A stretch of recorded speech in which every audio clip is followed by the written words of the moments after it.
Shalom, selamat sore bagi kita Bapak Ibu Saudara sekalian. Shalom bagi kita semua Jemaat GPT Lumajang dan Jatiroto, atau siapapun yang selalu menyaksikan ibadah live streaming ini. Shalom bagi kita semua, salam damai sejahtera dari Tuhan Yesus. Kiranya segala rahmat kasih karunia damai sejahtera, pertolongan, perlindungan Tuhan selalu melimpah bagi kehidupan kita bersama. Mari Bapak Ibu Saudara sekalian, satu hari ini kita sudah melakukan aktivitas kita untuk kita bekerja. Tiba saatnya kita akan meluangkan waktu juga untuk beribadah kepada Tuhan. Mari tinggalkan sejenak aktivitas kita dan mari kita luangkan waktu untuk beribadah kepada Tuhan. Mari kita adil kepada Tuhan, kita bisa bekerja dan kita juga boleh meluangkan waktu untuk beribadah kepada Tuhan. Nah, mari saudara sekalian, sebelum kita masuk di dalam ibadah PA kita akan menyanyikan satu pujian terlebih dahulu untuk mengawali ibadah kita. Kita nyanyikan satu pujian. Ujilah aku Tuhan, cobalah aku Tuhan, selidiki batinku dan hatiku.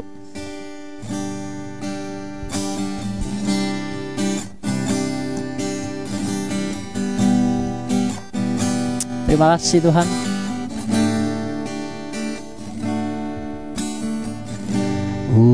Ujilah aku Tuhan,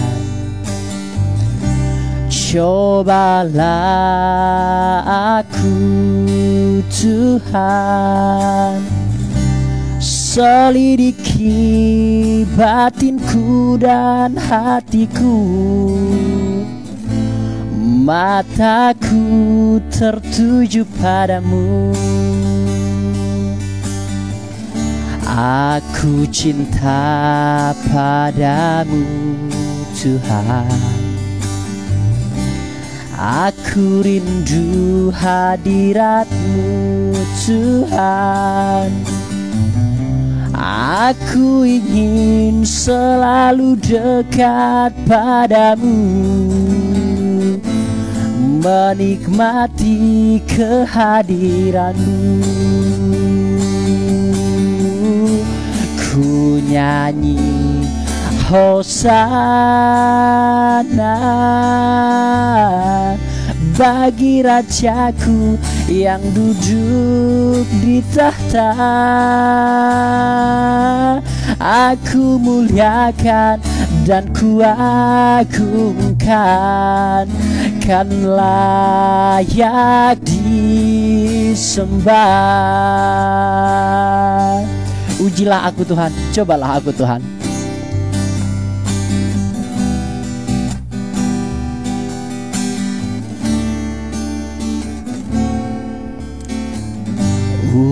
Ujilah aku Tuhan, cobalah aku Tuhan, selidiki batinku dan hatiku. Mataku tertuju padamu, aku cinta padamu Tuhan. Aku rindu hadirat-Mu Tuhan. Aku ingin selalu dekat padamu, menikmati kehadiran-Mu. Ku nyanyi Hosana, ku nyanyi Hosana bagi Rajaku yang duduk di tahta. Aku muliakan dan kuagungkan,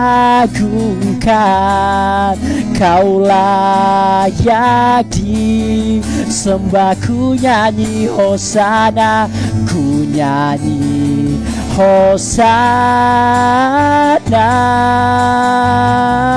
bagi Rajaku yang duduk di tahta. Kami muliakan, kami muliakan dan kuagungkan, Kau layak disembah. Kuagungkan, ku agungkan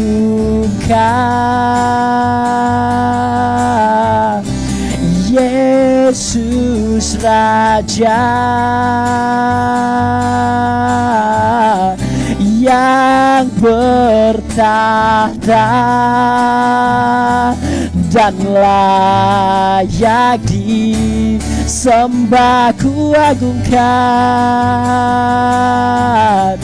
ku agungkan Yesus, Yesus, Yesus Raja yang bertahta, yang bertahta dan layak disembah. Ku nyanyi Hosana bagi Rajaku yang duduk di tahta. Kami muliakan, kami muliakan dan ku agungkan dan layak disembah. Ku nyanyi Hosana, ku nyanyi Hosana bagi Rajaku yang duduk di tahta. Kami muliakan, kami muliakan dan ku agungkan dan layak disembah. Aku muliakan dan ku agungkan dan layak disembah.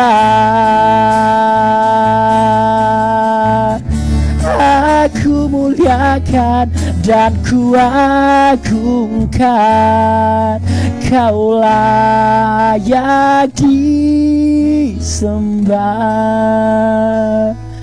Bapa di surga, kami bersyukur kepada-Mu Tuhan, karena pada sore hari ini Tuhan masih melawat kami, Tuhan masih melindungi kami masih bisa beraktivitas, kami masih bisa bekerja, kami masih bisa beribadah. Itu semua karena anugerah, pertolongan, kebaikan Tuhan selalu ada dalam setiap kehidupan kami. Biarlah ya Tuhan kami memuliakan, mengagungkan nama-Mu, sama seperti pujian yang barusan kami dengarkan. Dengan kami mendengarkan firman Tuhan, dengan kami memuji, memuliakan nama Tuhan, bermazmur bagi Tuhan, itu juga berarti kami sedang mengagungkan nama Tuhan yang tinggi, yaitu nama Yesus Kristus. Terima kasih Bapa di surga, terima kasih akan kami mulaikan ibadah kami. Tuhan tolong sidang jemaat Tuhan dimanapun berada yang menyaksikan ibadah live ini, kiranya Tuhan menolong kami semua, memberikan kami kekuatan, memberikan kami kemampuan, memberikan kami hikmat, sehingga kami dapat melihat, dapat mengetahui rencana Tuhan dalam setiap kehidupan kami. Dan biarkan juga kami ya Tuhan cerdas secara rohani, kami dapat memilah, kami dapat menjawab pertanyaan-pertanyaan sulit yang datang menyerang iman Kristen. Terima kasih Bapa di surga, ini doa kami dalam nama Yesus, puji Tuhan. Amin. Shalom bagi kita semua saudara sekalian, damai sejahtera dari Tuhan melimpah bagi kehidupan kita. Selamat datang, selamat beribadah, selamat bertemu kembali, selamat mendengarkan firman Tuhan. Selamat untuk kita membedah Alkitab kembali, yaitu ibadah PA yang biasa kita lakukan di setiap minggunya. Mari saudara sekalian, kita akan melanjutkan ibadah PA kita. Kita masih bertemakan teologi kontemporer, itu berbicara tentang hal-hal atau pertanyaan-pertanyaan atau problematika atau isu-isu global yang datang menyerang iman Kristen saudara sekalian. Bisa juga isu-isu global itu berupa ajaran-ajaran, bisa juga isu-isu global itu berupa pertanyaan-pertanyaan saudara sekalian. Sehingga kita memang harus menjawab segala pertanyaan-pertanyaan sulit yang mungkin juga sebenarnya ada di dalam benak kita, hanya kita tidak berani mengungkapkannya. Namun sejatinya, seyogianya dan sebaik-baiknya, seluruh pertanyaan-pertanyaan haruslah dijawab oleh Alkitab itu sendiri saudara sekalian. Karena Alkitab jelas berkata kita harus mempertanggungjawabkan iman kita. kepada orang-orang yang datang bertanya kepada kita, saudara sekalian. Alkitab juga berkata, ujilah setiap roh, jangan lekas-lekas percaya. Roh yang dimaksud tentu berupa ajaran-ajaran, berupa isu-isu global yang datang menyerang iman kita, saudara sekalian. Oleh sebab itu, mari saudara, kita akan memulaikan ibadah PA kita hari ini. Kita akan belajar 7 tipe gereja yang ada di dalam Indonesia, atau yang terlebih khusus yang ada di Indonesia. 7 tipe gereja ini yang saya amati selama ini memang ada di Indonesia, saudara sekalian. Setidaknya ada 7 tipe gereja yang akan kita bahas, saudara sekalian. Dan ketika saya melihat dari ke-7 tipe gereja ini, ternyata hanya satu yang saya lihat itu dapat dijadikan contoh, saudara sekalian. Oleh sebab itu, saudara sekalian, ada 2 pertanyaan yang akan kita jawab nantinya, saudara. Yang pertama adalah, manakah yang benar dari 7 tipikal gereja ini yang ada di Indonesia terlebih khusus? Manakah yang benar? Manakah yang dapat kita contoh, saudara sekalian? Dan yang kedua adalah kita akan membahas problematika pindah-pindah gereja. Bolehkah sebenarnya kita pindah-pindah gereja? Karena beberapa orang lain saya melihat beberapa sidang jemaat Tuhan, tentunya saya berharap tidak ada di gereja kita. Beberapa sidang jemaat yang saya lihat, yang pernah saya alami, seenaknya saja pindah-pindah gereja, seolah-olah gereja itu seperti restoran. Bosan makan di sana, pindah ke tempat sana, bosan makan sana, pindah ke tempat sana. Apakah benar gereja itu seperti restoran? Bolehkah kita pindah-pindah gereja? Halalkah itu, atau dibolehkankah itu di dalam kitab suci? Nanti kita akan bahas secara bersama-sama. Nah, langsung saja saudara sekalian, tipe gereja yang pertama yang saya temukan di Indonesia pada umumnya adalah, yang pertama adalah tipe gereja kerajaan, saudara sekalian. Tipe gereja kerajaan ini adalah pendetanya ingin diperlakukan seperti raja. Keluarga pendeta adalah keluarga raja. Penghormatan yang diberikan bak raja-raja. Titahnya adalah titah yang suci, dan jika tidak dilakukan, neraka dunia menanti. Nah, ini ada, saudara sekalian, tipe gereja yang tipe gereja kerajaan ini ada di Indonesia. Jadi pendetanya itu diperlakukan seperti layaknya raja, dan bahkan keluarga-keluarganya diperlakukan bak raja, saudara sekalian, sehingga titah-titahnya atau perintah-perintahnya adalah suci yang murni, yang jikalau kita melawan atau melanggar atau membantah, itu neraka akan menjadi bagian, saudara sekalian. Non sewu, saudara sekalian, biasanya ini malah dipopulerkan oleh orang-orang Pentakosta, saudara sekalian. Seolah-olah pendetanya itu adalah seorang raja.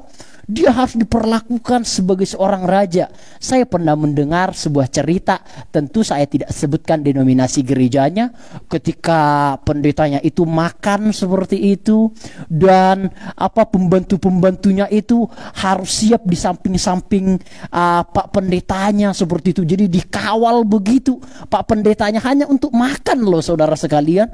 Makan dikawal semua. Tanda petik mungkin pelayan-pelayannya itu berdiri di sampingnya, nggak boleh duduk seperti itu.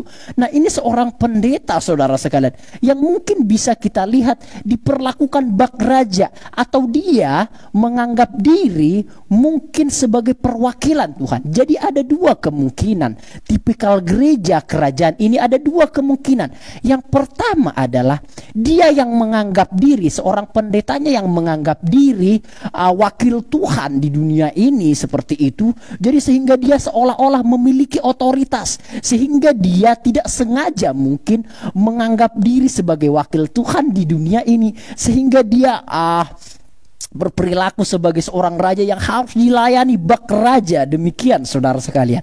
Namun ada kemungkinan yang kedua, sidang jemaatnya yang mengkultus individukan Pak pendetanya, sehingga memperlakukan dia bak seorang raja. Jadi gereja kerajaan ini bisa dipandang dari 2 sisi. Pak pendetanya yang menganggap diri wakil Tuhan di dunia ini, sehingga berperilaku seperti raja seperti itu, punya otoritas tinggi seperti itu. Atau bisa kemungkinan yang kedua, sidang jemaatnya yang mengkultus individukan, yang mendewa-dewakan Pak pendetanya, saudara sekalian. Nah, kedua hal ini tentunya salah. Seorang pendeta pendeta tidak boleh menganggap dia raja. Tidak boleh serta-merta karena memang pendeta atau hamba Tuhan itu memang penyambung lidah Tuhan. Namun tidak semerta-merta itu berarti bahwa wakil Tuhan, saudara sekalian. Sehingga dia berperilaku bak raja demikian. Seorang pendeta tidaklah boleh demikian. Namun di sisi yang kedua, sidang jemaat juga tidak boleh mendewa-dewakan atau mengkultus individukan seorang gembala sidang, saudara sekalian. Tidak boleh saudara sekalian melakukan hal itu. Karena apa? Karena itu akan merusak Pak pendetanya, akan merusak gembalanya. Itu sudah saya lihat saudara sekalian. Saya mungkin tidak mungkin sebagai sidang jemaat, namun saya cukup banyak pengalaman di bidang kerohanian atau di bidang pelayanan, saudara. Saya melihat ketika para pendetanya dikultus individukan, didewa-dewakan, dituan-tuankan, diraja-rajakan, yang malah menjadi masalah, yang menjadi bumerang adalah kepada Pak pendetanya. Kita jadi merusak Pak pendeta itu ketika kita mendewa-dewakannya, saudara sekalian. Makanya saudara sekalian, kedua hal ini salah. Pak pendetanya tidak boleh berperilaku sebagai seorang raja, sok memiliki otoritas. Sidang jemaat juga tidak boleh mengkultus individukan seorang gembala sidang. Perlakukanlah seorang gembala sidang atau seorang hamba Tuhan, penyampai firman Tuhan itu sebagaimana mestinya yang dicatat oleh Alkitab, saudara sekalian. Nah, kita akan melihat saudara sekalian, seperti apakah perilaku kita terhadap seorang penyampai firman Tuhan atau seorang hamba Tuhan atau seorang gembala, saudara sekalian. Alkitab jelas berkata di dalam 1 Timotius pasal yang kelima ayat yang ke-17 jelas berkata demikian. Penatua-penatua yang baik pimpinannya patut dihormati 2 kali lipat, terutama mereka yang dengan jerih payah berkhotbah dan mengajar. Nah, ini pun saudara sekalian sering disalahpahami, saudara sekalian. Penatua-penatua memang tidak dikatakan pendeta-pendeta, tapi pada zaman rasul-rasul Paulus pada saat itu, penatua-penatua itu sama dengan pendeta-pendeta atau gembala-gembala pada zaman sekarang, saudara sekalian. Istilahnya penatua pada zaman dahulu kala.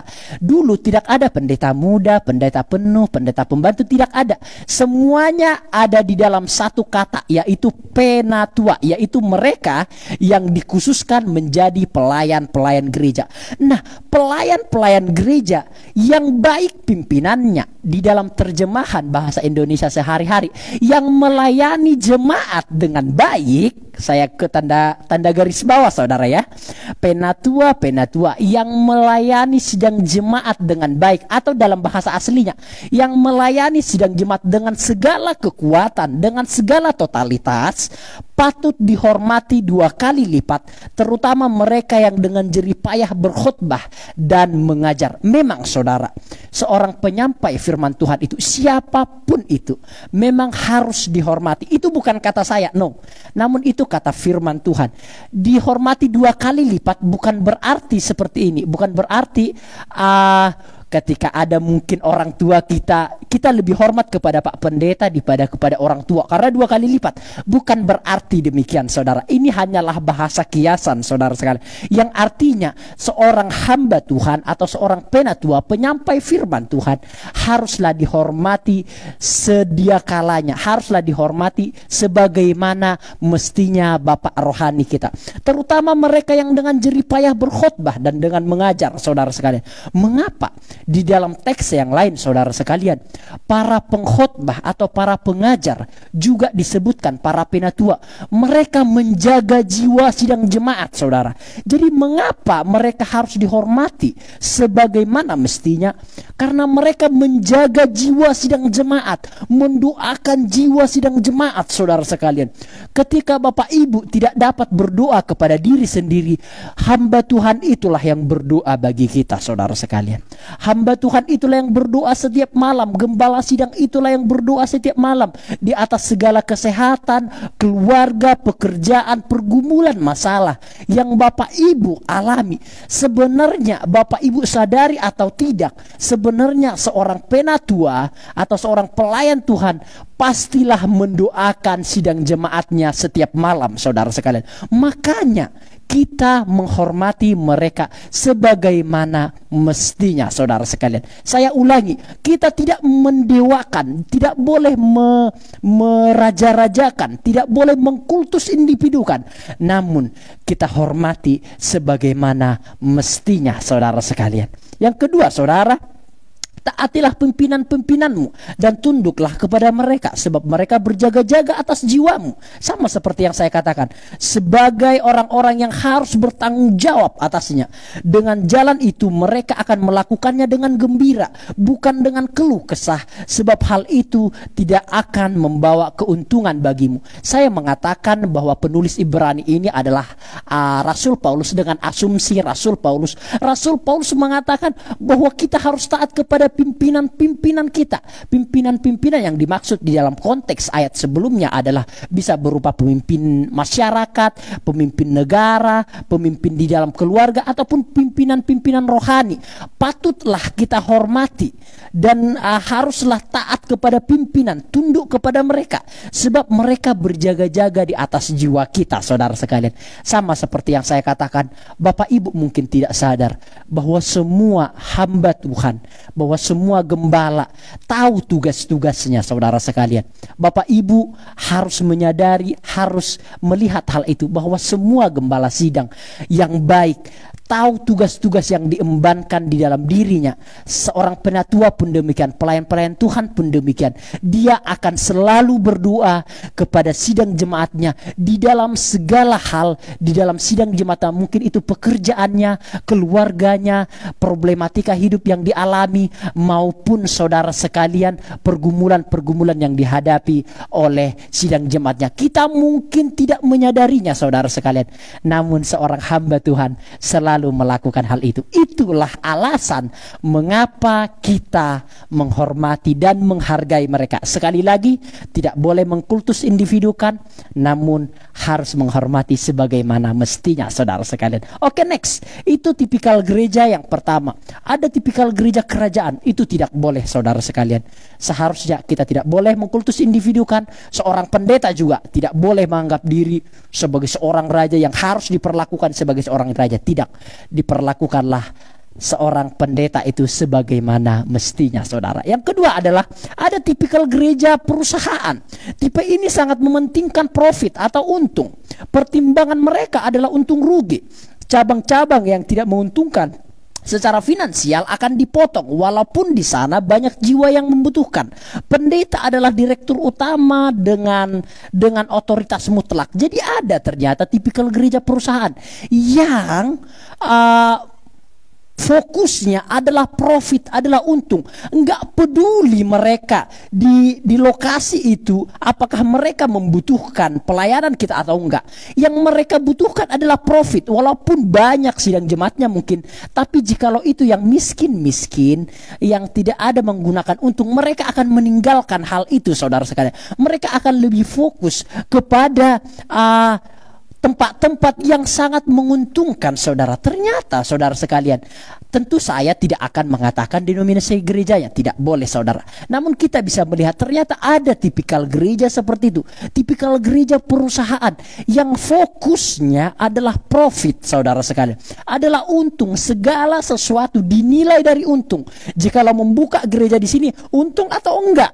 Perpuluhannya banyak enggak di situ? Kalau nggak banyak di situ perpuluhannya, jemaatnya orang-orang menengah ke atas atau menengah ke bawah. Kalau menengah ke bawah nggak usah dibangun, menengah ke atas kita bangun gereja di sana.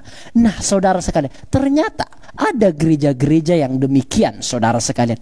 Saudara sekalian, saya tidak mengatakan bahwa unsur-unsur di dalam perusahaan itu tidak boleh dibawa ke gereja. Saya juga tidak setuju akan hal itu. Unsur-unsur di dalam perusahaan boleh saja diterapkan di dalam gereja. Prinsip-prinsip yang ada di dalam perusahaan boleh saja diterapkan di dalam gereja. Contoh, seperti manajemen.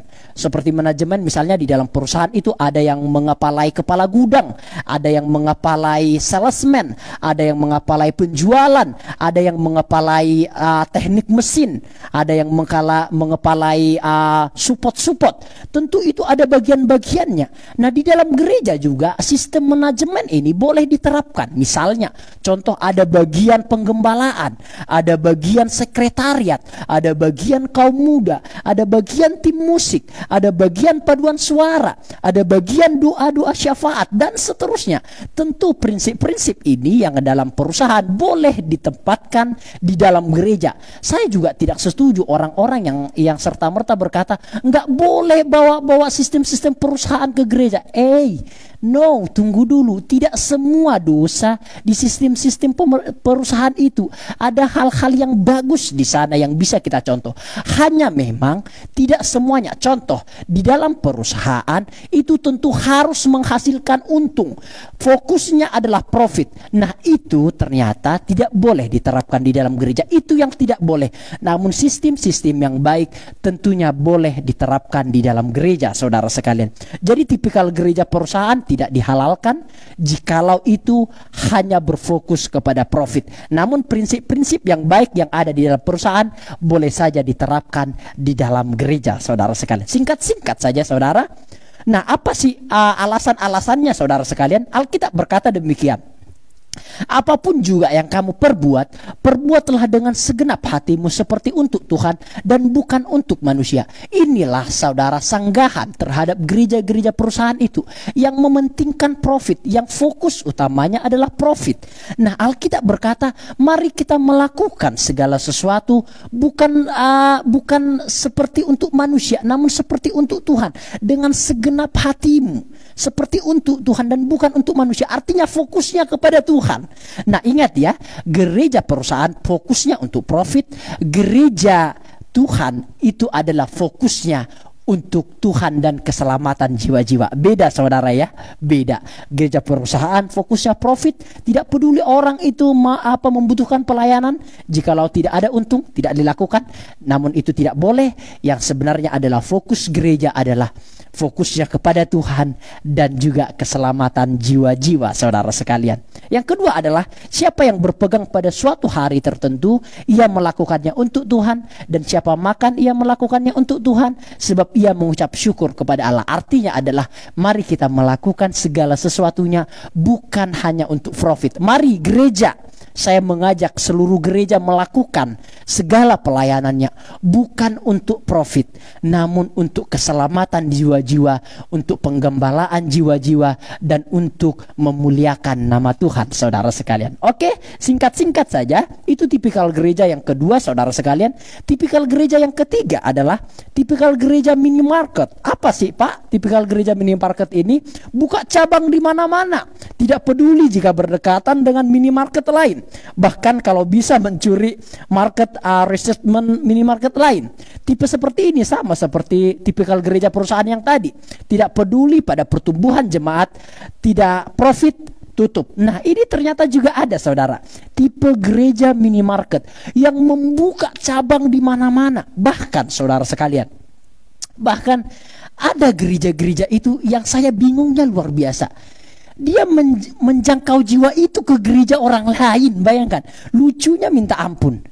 Jadi dia katakan itu penginjilan, ternyata yang diinjili gereja yang lain, yang ditarik-tarik gereja yang lain. Bayangkan, saudara sekalian, ini kan sesuatu yang konyol menurut saya. Menurut saya, saudara sekalian, jikalau memang gereja itu fokus kepada pelayanan, tentu dia harus menjangkau orang-orang yang belum mengenal Kristus, bukan malah menjangkau jemaat-jemaat gereja tetangga, saudara sekalian. Nah, hal ini tidak boleh dilakukan di dalam gereja.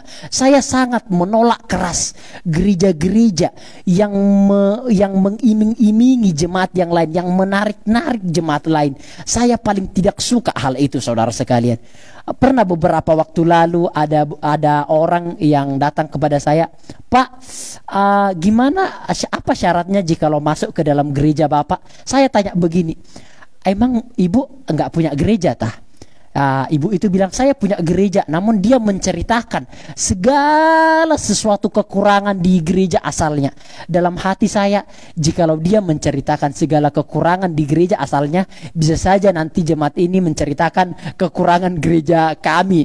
Akhirnya saudara sekalian, pikirkan kembali Bu, jangan hanya masuk ke gereja kita hanya karena motivasi, contoh hanya mungkin untuk menikah, hanya mungkin untuk mendapatkan dan lain-lain seperti itu.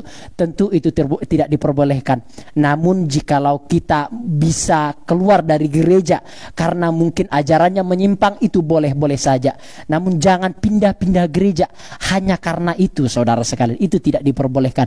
Gereja-gereja lain juga yang menarik gereja-gereja tetangganya, itu tidaklah logis, itu tidaklah bermartabat, saudara sekalian. Seyogianya, jikalau memang gereja itu menjalankan misi amanat agung, mari gereja itu mengutus semua hamba-hamba Tuhannya untuk mengajar, untuk memberitakan Injil damai sejahtera kepada siapapun, walaupun nanti yang diajar itu, yang diinjili itu tidak masuk ke dalam gerejanya, itu tidak masalah. Namun hamba-hamba Tuhan itu tentu pergi ke seluruh tempat untuk mengajar dan untuk mengabarkan perbuatan baik. Itulah yang benar, saudara sekalian. Bukan malah menarik-narik, saudara sekalian. Saya akan skip sebentar di sini, saudara sekalian. Kita sebenarnya tidak butuh gereja baru. Kita sebenarnya tidak butuh pendeta baru. Jikalau kita mau jujur, saudara sekalian, kita tidak butuh gereja baru. Kita tidak butuh pendeta baru, bayangkan. Yang kita butuhkan adalah hati yang baru, saudara sekalian. Percuma gereja baru, percuma pendeta baru, jikalau kita masuk ke gereja itu dengan hati yang tidak baru. Dimanapun kita bergereja, kita akan menganggap di dalam gereja itu ada masalah. Kita akan merasakan bahwa di dalam gereja itu banyak masalah, dan kita bahkan akan membuat di dalam gereja itu terjadi masalah, saudara sekalian. Kita tidak butuh pendeta baru ataupun gereja baru. Yang kita butuhkan hati yang baru, saudara sekalian. Banyak orang-orang berpikir ketika pindah gereja akan menyelesaikan masalah. No. Jikalau hatinya tidak baru, di gereja manapun dia akan bertempat tinggal, dia akan akan melakukan kesalahan, dan dia bahkan yang akan membuat masalah di dalam gereja itu. Tentu itu saya lihat di dalam faktanya, saudara sekalian. Kita nggak butuh pendeta baru, gereja baru pun kita tidak butuh. Kita hanya membutuhkan hati yang baru yang masuk ke dalam gereja. Di antara kekurangan kelebihan gereja itu, jikalau hati kita baru, kita bisa menerima dengan lapang dada. Semua gereja, saudara, memiliki kekurangan kelebihannya, saudara sekalian. No gereja, tidak ada gereja yang sempurna. Tidak ada gereja yang perfect, saudara sekalian. Semua gereja memiliki kekurangan kelebihannya, saudara. Sekali lagi, saudara, jikalau kita pindah gereja dengan motivasi yang tidak benar, jikalau bukan hati yang diubahkan, dimanapun kita bertempat tinggal, percaya kata saya, saudara sekalian, kita akan bermasalah di sana jikalau bukan hati kita yang diubah, saudara sekalian. Nah, itu yang paling penting yang ingin saya tandaskan, saudara sekalian. Ayat Alkitab jelas berkata kepada kita, dan dalam pemberitaan itu aku menganggap sebagai kehormatanku bahwa aku tidak melakukannya di tempat-tempat di mana nama Kristus telah dikenal orang, supaya aku jangan membangun di atas dasar yang telah diletakkan orang lain. Makanya gereja minimarket tadi yang membuka cabang di mana-mana, yang menarik sidang jemaat orang lain, itu tidak diperbolehkan, karena Rasul Paulus mengatakan dengan jelas, sebagai kehormatanku, kebanggaanku, aku melakukannya bukan di tempat-tempat di mana Kristus telah dikenal. Maksudnya dia bukan mengajar, memberitahukan firman kepada tempat-tempat yang sudah mungkin diinjili oleh rasul-rasul lainnya seperti Rasul Petrus, Rasul Thomas, Matius, dan seterusnya. Itu tidak dilakukan oleh Rasul Paulus. Namun Rasul Paulus memberitakan Injil di tempat-tempat di mana Kristus belum diberitakan, saudara sekalian. Itu adalah kehormatan baginya. Jadi gereja minimarket adalah gereja yang tidak boleh dilakukan oleh para hamba-hamba Tuhan ataupun para pelayan-pelayan Tuhan, saudara sekalian. Namun jikalau ada mungkin sidang jemaat Tuhan yang pindah dari gereja A ke gereja B, itu sebenarnya boleh saja, namun dengan alasan yang baik, dengan alasan yang benar. Bukan hanya tidak suka kepada para pendetanya, tidak suka kepada pelayan-pelayannya. tentu itu tidak diperbolehkan saudara sekalian. Harus dengan alasan yang logis, yang baik saudara sekalian. Mungkin ajarannya itu menyimpang Pak seperti ini. Yo monggo, jikalau ajarannya menyimpang tentu kita harus pindah dari gereja itu. Atau pendetanya itu bermasalah Pak, korupsi Pak, oh tentu jelas kita harus pindah dari sana untuk menempati tempat gereja di mana hamba Tuhannya dapat dipercaya secara perekonomian saudara sekalian. Nah, gereja yang keempat saudara sekalian, singkat-singkat saja. Tadi gereja yang pertama gereja kerajaan, yang kedua itu gereja perusahaan, yang ketiga itu gereja minimarket, yang keempat adalah gereja kios. Nah, ini unik saudara sekalian. Tipe gereja ini buka cabang di mana tipe ini buka cabang di mal-mal besar. Berharap dapat bebek hanyut yang akan masuk ke ruangan ibadah. Tak masalah semua yang hadir hanya partisipan dan bukan jemaat yang punya eksis. Jadi gereja kios ini biasanya dibangun saudara sekalian di gedung-gedung besar. Contohnya mungkin itu di sebuah tempat gedung besar. Contoh itu mungkin Gajah Mada. Contoh mungkin itu contoh mungkin itu Tunjungan Plaza. Contoh mungkin itu pokoknya Galaxy Mall dan seterusnya. Sekali lagi contoh. Nah, mereka membangun ibadah-ibadah di sana, membangun cabang-cabang di mal-mal. Tidak peduli mereka itu adalah jemaat yang eksis nantinya atau enggak peduli. Yang penting mereka tahu, oh orang-orang yang datang ke mal ini pasti orang-orang besar ini. Orang-orang yang pakai duit ini, orang-orang yang banyak duit ini, enggak peduli wes. Nanti kan mereka kan bukan sedang jemaat kita. Mereka nanti meninggal kan bukan kita yang melayani. Kita hanya buka di mal ini, setelah kita layani ada pemberitaan firman Tuhan, ada musik, ya wes kita tinggal. Yang penting kan profitnya datang. Ternyata saudara sekalian, ternyata bukan untuk menghakimi, ternyata memang ada gereja-gereja yang demikian.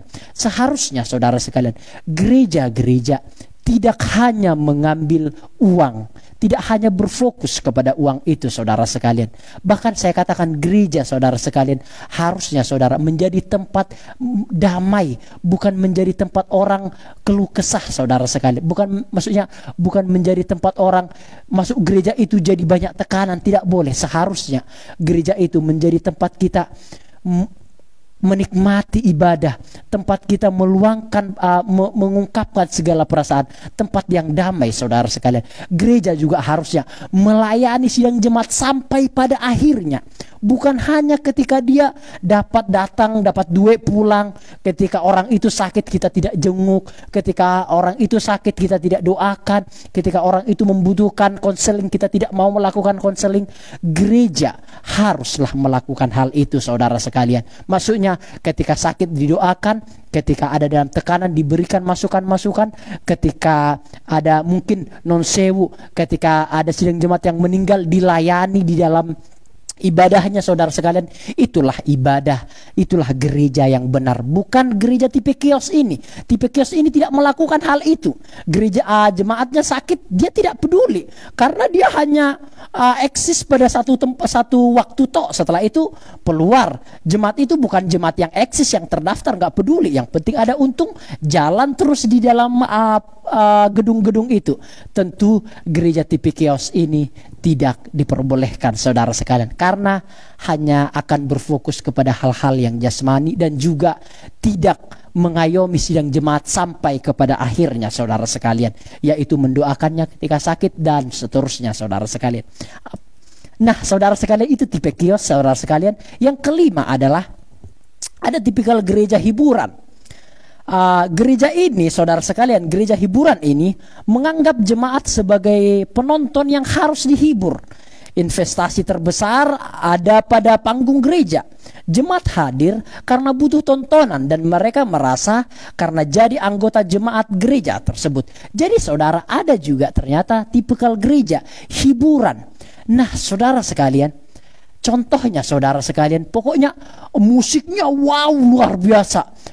sound systemnya wow luar biasa, lightingnya wow luar biasa, gedung-gedungnya wow luar biasa, dan bahkan mengundang artis-artis ternama, mengundang artis-artis populer untuk menarik jiwa-jiwa. Saya katakan itu tidak salah. Saya katakan itu tidak salah. Mengundang artis no problem, mengundang para pejabat-pejabat no problem, saudara. Itu hal-hal yang sah-sah saja.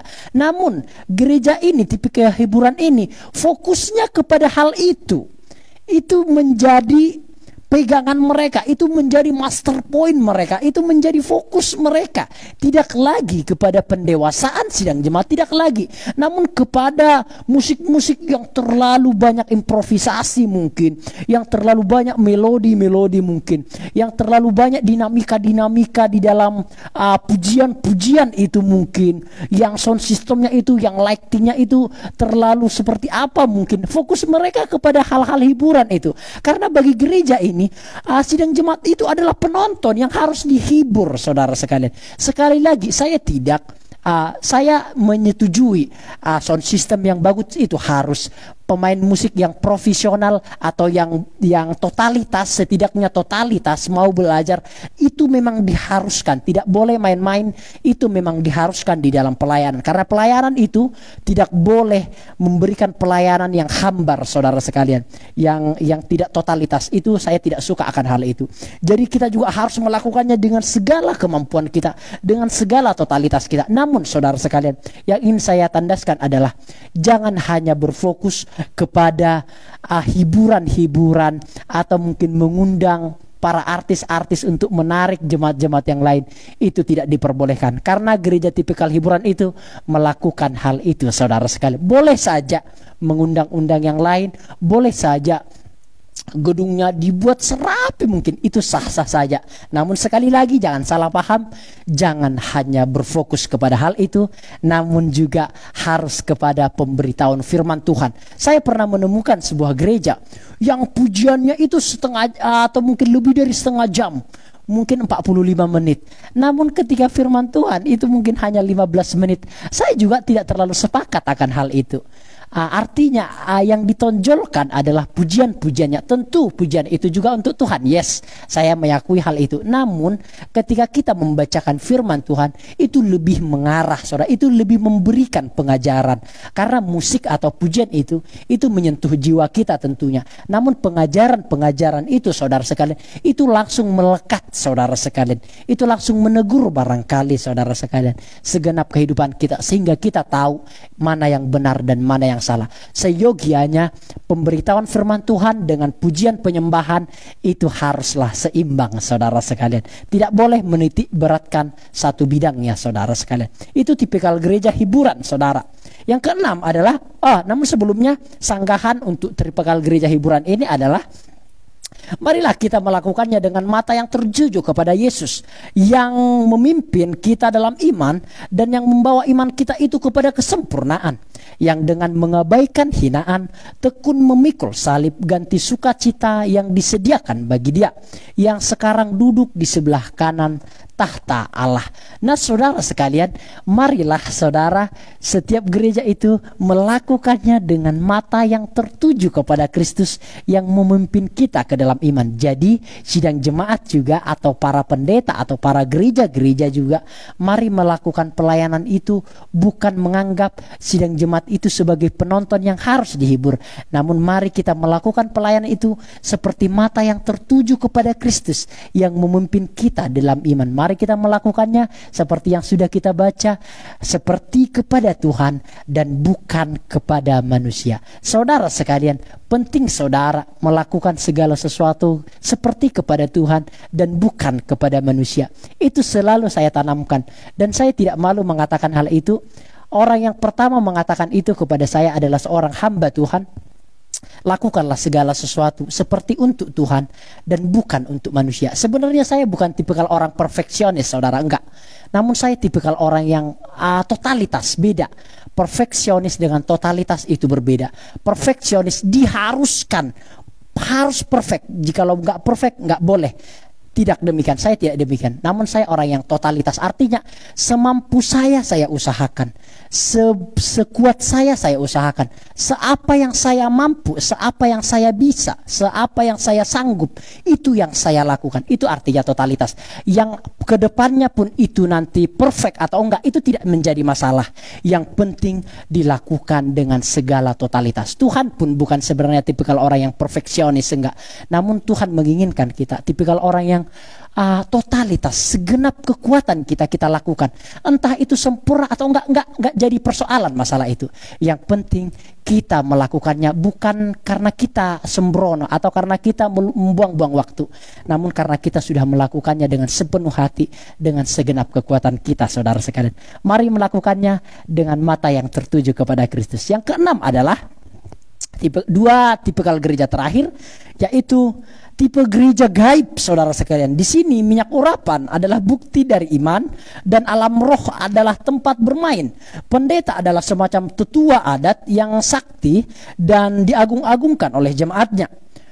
Dan hanya dia yang punya akses kepada Tuhan. Nah, ternyata ada juga tipikal gereja yang demikian, tipikal gereja gaib. Ya non sewu, saudara sekalian. Saya harus mengatakan hal ini mungkin agak sedikit tegas, namun sampai menjual-jual minyak urapan seperti itu. Dijual minyak urapan, dioleskan parti sembuh seperti itu. Jadi mengagungkan minyak urapannya, Tuhannya tidak diagungkan. Masuk sih dijual minyak urapannya kan? Ini kan sesuatu yang tidak etis menurut saya pribadi, saudara sekalian. Boleh dikoreksi, tidak mengapa. Namun bagi saya ini bukanlah sesuatu yang etis menurut saya. Sampai dijual minyak urapannya untuk menyembuhkan sidang jemaat seperti itu. Dan bahkan saudara sekalian, seolah-olah hanya pendetanya yang punya akses kepada Tuhan. Nah, ini juga seringkali dilakukan oleh para hamba Tuhan Pentakosta. Saya akan mengatakan hal itu. Saya Pentakosta, namun saya mengkritik diri sendiri. Para orang-orang Pentakosta, terlebih Kutus Tabernakel, saudara sekalian, itu sering sekali menganggap bahwa hanya dia yang punya akses kepada Tuhan. Tidak boleh, saudara sekalian.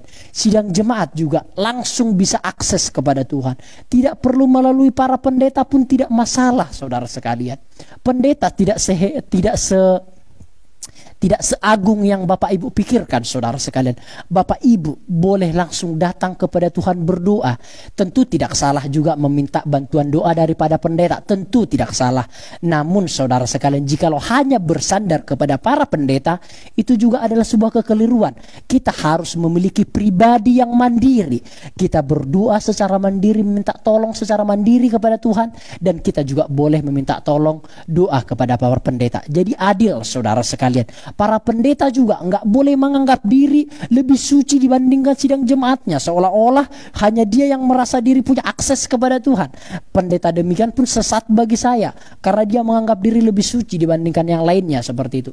Tidak boleh demikian. Atau ada para pendeta mungkin yang menganggap satu ajarannya paling benar. Itu juga bagi saya adalah gereja gaib, yang menganggap ajarannya paling benar, yang lain salah, yang lain sesat, yang lain bidat, yang lain enggak boleh, saudara sekalian. Semua pengajaran punya ciri khasnya masing-masing. Semua pengajaran punya keistimewaannya masing-masing. Memang ada beberapa memang ajaran-ajaran yang sesat itu, saudara sekalian. Tentu ada. Nah, itu harus kita lawan. Namun saudara sekalian, jikalau keistimewaannya seperti ini, saudara sekalian. Contohnya, saudara sekalian, pengajaran tabernakel. Ketika pengajaran tabernakel itu tidak boleh kita kultus individu kan, harus tabernakel. Jikalau enggak sesat yang lainnya, tidak boleh, saudara sekalian.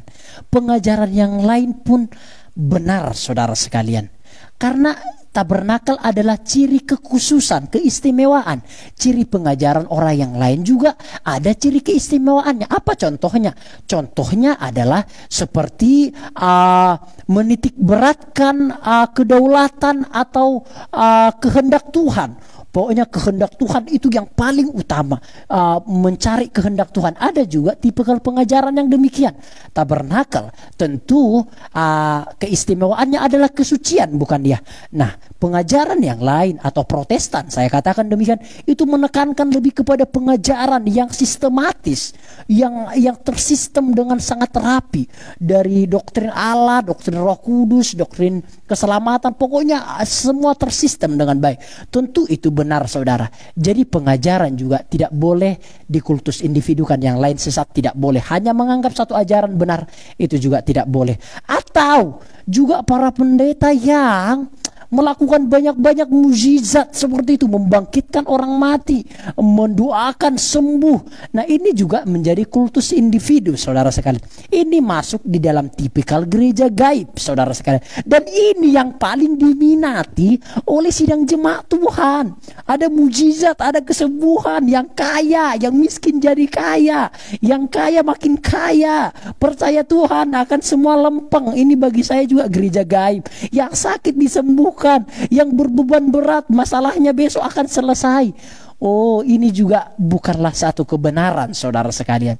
Alkitab jelas berkata, Rasul Paulus berkata, saudara sekalian, di dalam tekananlah maka saya menerima kuasa Tuhan. Demikian apa yang dikatakan Rasul Paulus ketika dia berdoa untuk minta disembuhkan kepada Tuhan Yesus.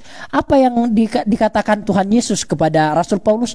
Cukuplah kasih karuniaku bagimu, kata Tuhan Yesus kepada Rasul Paulus, sebab justru dalam kelemahan kuasaku menjadi sempurna.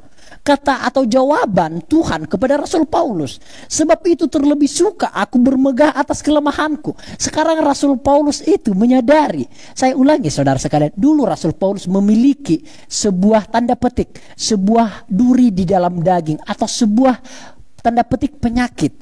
Nah, Rasul Paulus berdoa kepada Tuhan, Tuhan, duri dalam dagingku ini lepaskan saja. Kenapa sih? Bahasa sederhananya begitu. Namun apa yang Tuhan katakan? Cukup kasih karuniaku bagimu, Rasul Paulus. Justru dalam kelemahan maka kuasaku menjadi sempurna. Justru di dalam penderitaan, dalam terjemahan yang lain, maka kuasaku menjadi sempurna. Jadi Rasul Paulus akhirnya sadar. Maka dia langsung berkata, sebab itu terlebih suka aku bermegah atas kelemahanku, supaya kuasa Kristus turun menaungi aku.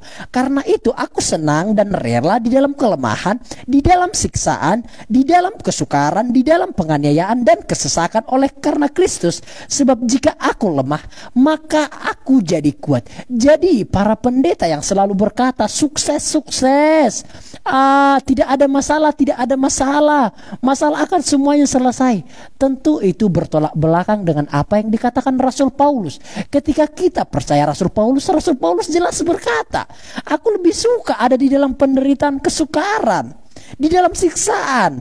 Karena apa? Sebab di dalam kesukaran, di dalam kelemahan itulah maka kuasa Tuhan saya alami. Maka tenaga Tuhan, kekuatan Tuhan ada di dalam kehidupan saya. Maka dia berkata di bagian-bagian yang terakhir, sebab jika aku lemah maka aku kuat. Artinya ketika kita ada di dalam kelemahan, kelemahan itu yang akan membuat kita kuat, saudara sekalian. Itu terjemahannya, saudara sekalian. Sebab jikalau kita lemah maka kita menjadi kuat. Kelemahan atau penderitaan yang kita alami itu menjadikan kita semakin lebih kuat, saudara sekalian. Nah, saudara sekalian, jadi jikalau kita memiliki banyak penderitaan hari ini, jangan buru-buru mengatakan bahwa kita dimurkai Tuhan.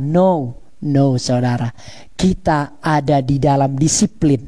Kita ada di dalam proses yang dari Tuhan. Nikmati segala proses yang ada, saudara sekalian. Bagian yang terakhir, yaitu tipikal gereja yang ketujuh adalah tipikal gereja mula-mula. Gereja ini adalah gereja komunitas. Saya ulangi, gereja ini adalah gereja komunitas. Semuanya bisa hadir di sana. Di sini setiap orang saling memperhatikan. Setiap orang saling memperhatikan. Tuhan adalah pusat dari ibadah. Ingat, bukan pendetanya yang jadi pusat, bukan musik-musiknya yang jadi pusat, bukan ibadahnya yang jadi pusat, atau gedung gerejanya yang jadi pusat, bukan juga mujizat-mujizatnya yang jadi pusat, bukan juga income atau profit yang jadi pusat, namun yang jadi pusatnya adalah Kristus, saudara sekalian. Namanya yang ditinggikan. Ingat, bukan nama gereja yang ditinggikan, bukan nama pendeta yang ditinggikan, bukan nama perseorangan yang ditinggikan, namun nama Tuhan yang ditinggikan. Pendeta adalah gembala yang bertugas melayani dan mengayomi jemaat. Tipikal ini paling jarang ditemukan. Jadi saudara sekalian, ketika saya melihat dari 7 tipikal gereja ini, yang semuanya kita lihat bersama di Indonesia, hanya tipikal gereja yang ketujuh lah yang saya lihat paling baik, saudara sekalian, yaitu tipikal gereja mula-mula. Saudara, ini memang ada gereja ini mula-mula yang tertulis di dalam Kisah Para Rasul, saudara sekalian. Kita akan bacakan, ini slide terakhir bagi kita, saudara sekalian. Orang-orang yang menerima perkataan itu, atau orang-orang yang telah diberitakan kabar baik itu oleh para rasul itu, memberi diri dibaptis. Dan pada hari itu jumlah mereka bertambah kira-kira 3.000 jiwa. Mereka bertekun dalam pengajaran rasul-rasul dan dalam persekutuan. Kita skip saja ya, langsung kepada yang merahnya. Segala kepunyaan mereka adalah kepunyaan bersama. Langsung kepada yang merah-merahnya saja. Ini di rumah masing-masing, mereka memecahkan roti di rumah masing-masing secara bergilir dan makan bersama-sama dengan gembira dan dengan tulus hati sambil memuji Allah. Mereka disukai semua orang, dan tiap-tiap hari Tuhan menambahkan jumlah mereka dengan orang-orang yang diselamatkan. Jadi ada di situ bertekun dalam pengajaran di rasul-rasul pada saat hari itu. Ada juga saling berbagi, segala kepunyaan mereka adalah kepunyaan bersama. Ada saling saling empati, saudara sekalian, turut sepenanggungan, turut merasakan penderitaan orang lain, turut merasakan pergumulan orang lain, saling berbagi suka maupun duka. Itu yang jarang ditemukan di dalam gereja, saudara sekalian. Mereka memecahkan roti secara bergilir sambil bergembira dengan tulus hati. Itulah yang ada di dalam gereja mula-mula, saudara sekalian. Nah, gereja ini sangat jarang ditemukan, saudara sekalian. Bagian yang terakhir, kiranya saudara, gereja kita merupakan gereja jemaat mula-mula. Saya sangat bersyukur ditempatkan pernah pelayanan di tempat ini, karena walaupun gereja kita tidak sempurna, tentu tidak sempurna, namun saya melihat, saudara sekalian, gereja kita sudah melakukan segala yang terbaik yang bisa dilakukan oleh para gembala, maupun para petugas-petugasnya, jajaran-jajarannya, semua para pelayan-pelayannya. Tentu tidak sempurna, yes. Namun kami semua mengakui kami telah melakukan segala yang kami bisa di atas segala kekurangan kami, kelemahan kami. Kami telah melakukan segala yang kami mampu. Memang tidak sempurna, yes. Namun segala yang kami mampu telah kami lakukan, saudara sekalian. Kami tidak main-main sedikit pun. Kami melakukan segala yang kami bisa. Dan saudara sekalian, tipikal gereja mula-mula ini turut sepenanggungan. Saya bersyukur gereja kita sering membagikan sembako. Ada juga beberapa sidang jemaat Tuhan yang membagikan beras. Tuhan memberkati sidang jemaat yang melakukan hal itu. Ada juga beberapa sidang jemaat yang mempersembahkan diakonia untuk memberikan sembako kepada janda-janda yatim piatu. Saya sangat bersyukur, sangat bersuka cita akan hal itu. Saya juga melihat beberapa sidang jemaat turut ambil bagian di dalam pelayanan. Saya sangat menghargai dan menyukai hal itu, saudara sekalian. Sidang jemaat juga ada mobil jemputan yang diberlakukan, yang dibeli untuk keperluan sidang jemaat dibuat nyaman. Gereja juga sudah direnovasi, saudara sekalian. Ini sudah mengarah kepada hal yang baik. Mari saudara sekalian, saya mengakui gereja yang demikian bukan untuk yang kita sombongkan, namun jarang ada gereja yang demikian, saudara sekalian. Mari kita menghormati, mari kita menghargai, mari kita selalu setia di gereja kita yang tercinta ini. Amin, Bapak Ibu Saudara sekalian. Tuhan Yesus memberkati kita semua. Kita nyanyikan satu pujian, saudara sekalian. Pujian yang beda. Jadikan kami satu, kami rendahkan diri di hadapan-Mu, membawa hancur hati saat berseru. Jadikan kami satu.